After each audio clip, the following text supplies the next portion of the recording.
Hello and welcome to happy cinema. ఈరోజు మనం హాలీవుడ్‌లో వచ్చిన 'వెపన్' మూవీ యొక్క రివ్యూ అయితే చూద్దాం. ఈ వారం ఏది పెద్దగా థియేట్రికల్ రిలీజ్ లేదని నా ఫ్రెండ్ అడిగితే ఏ మూవీ వచ్చిందంటే వాడు చెప్పాడు 'వెపన్' అనే ఒక హారర్ మూవీ వచ్చింది. ట్రై చేయి బాగుంటుందన్నాడు గానీ, సినిమా చూసాక మైండ్ అయితే పోయింది నాకి. క్లైమాక్స్‌లో అయితే థియేటర్ మొత్తం అరుపులే. అంత స్కేరీగా ఉన్నింది మూవీ. ఈ సినిమా కథ చూసుకుంటే, ఈ సినిమా వచ్చి ఒక సన్న టౌన్‌లో అయితే రన్ అవుతా ఉంటుంది. ఒక స్కూల్‌లో ఒకే క్లాస్‌కి సంబంధించిన 17 మంది స్టూడెంట్స్ అయితే అర్ధరాత్రి 2 గంటలకైతే ఇంటి నుంచి బయటకొస్తారు. సడెన్‌లీ కనబడకుండా పోతారు. అలా ఎందుకు జరిగింది? ఒకేసారి 17 మంది స్టూడెంట్స్ అయితే ఏమయ్యారని కనిపెట్టేది తెలుసుకోవడమే మూవీ.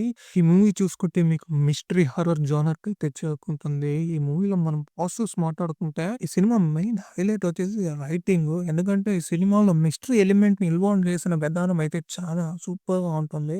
ఫస్ట్ హాఫ్ వచ్చేసి మొత్తం నాన్ లీనియర్‌గానే ఉంటుంది. అంత క్యారెక్టర్ పర్స్పెక్టివ్ నుంచి అయితే చెప్పుకుంటూ వస్తారు. ఈ సినిమా మీకు చాప్టర్ వైస్ అయితే రన్ అవుతా ఉంటుంది. ఎవ్రీ చాప్టర్‌లో ఒక్కొక్క కొత్త డీటెయిల్‌ని అయితే మనకి ఇస్తూ వస్తుంది.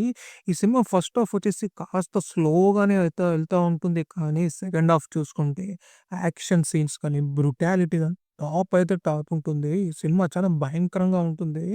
అదే విధంగా ఈ సినిమాలో అయితే హారర్ సీన్స్ అయితే ఉంటుంది. స్కేరీ సీన్స్ ఉంటాయి. ఖచ్చితంగా మనం సీట్ హెడ్జ్ అయితే కూర్చొని చూస్తూనే ఉంటాం నెక్స్ట్ టైమ్ జరుగుతుంది. అంతగా ఈ సినిమా అయితే ఎంగేజ్ చేస్తూనే ఉంటుంది. అదే విధంగా ఈ సినిమా క్లైమాక్స్ డిజైన్ అయితే వేరే లెవెల్‌గా ఉంటుంది. మనం అనుకోనే ఉండము ఇలాంటి విషయాలైతే జరిగిందని. చానా భయంకరంగా ఉంటుంది.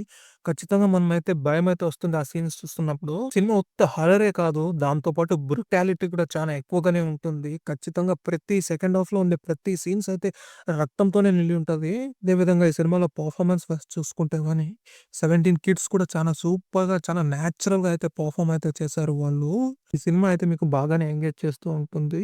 ఈ సినిమాలో నెగెటివ్ అని నాకు అనిపించింది ఏంటంటే, ఈ సినిమా ఫస్ట్ హాఫ్ వచ్చేసి కాస్త స్లోగానే ఉంటుంది. ముందే చెప్పాను కదా! కాస్త నాన్ లీనియర్‌గా ఉంటుంది కాబట్టి పర్సెప్షన్ నుంచి ఒక్కొక్క కథనైతే చెప్పుకొనొస్తారు. ఎందు గురించి జరుగుతా ఉంటుంది, ఏమి కారణాలని. బట్ ఈ సినిమాలో మిస్టరీ ఇన్వాల్వ్ కూడా చాలా బ్యూటిఫుల్‌గానే చేశారు. బట్ ఇంకొక మైనస్ ఏమనిపించిందంటే, గురించి ఆ ఒక్క వ్యక్తి ఇలా విషయాలు చేస్తున్నాడు, వాని పర్స్పెక్టివ్ ఏంటి? వాని కారణాలేంటని చూపించుంటే ఇంకొంచెం బాగుంటుందని అనుకుంటా నేనైతే.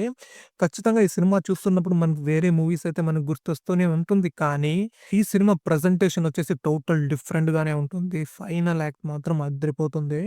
ఓవరాల్‌గా చూసుకుంటే 'వెపన్స్' మూవీ వచ్చేసరికి మస్ట్ వాచ్. మిస్టరీ గాని, హారర్ గాని, థ్రిల్లర్ గాని ఇష్టపడే వాళ్ళైతే యెస్. దాంతో పాటు బ్రుటాలిటీ గూడా మీకు నచ్చుతుందంటే ఈ సినిమా ఖచ్చితంగా మిమ్మల్ని ఎంగేజ్ అయితే చేస్తుంది. కాస్త ఫస్ట్ హాఫ్‌ని పేషెన్స్‌గా చూస్తే ఖచ్చితంగా ఈ సినిమా మిమ్మల్ని అయితే భయపట్టిస్తుంది.